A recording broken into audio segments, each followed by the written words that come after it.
মহারাষ্ট্রে নাহানি শব্দের অর্থ হল বাথরুম।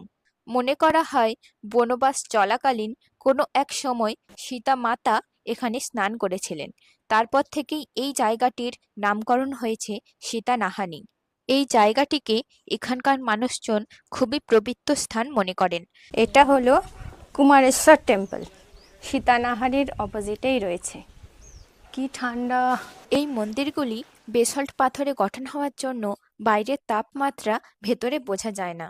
একটু ভালো করে লক্ষ্য করলেই বুঝতে পারবেন এই মন্দির নির্মাণের জন্য যে পাথরগুলি ব্যবহার করা হয়েছিল সেগুলি চকচকে পাথর। চিকচিক চিকচিক করছে গ্লিটারের মতন। আমরা এখন আছি কুমারেশ্বর টেম্পলে। এই টেম্পলটা একটি মহাদেবের টেম্পল। মন্দিরটা নির্মাণ হয়েছিল রাষ্ট্রকূট রাজার আমলে। তার প্রমাণ হচ্ছে এই যে চিহ্ন, এটা হচ্ছে সূর্য চিহ্ন, যে চিহ্নটি হচ্ছে রাষ্ট্রকূট রাজার সিম্বল। মহারাষ্ট্রে নাহানি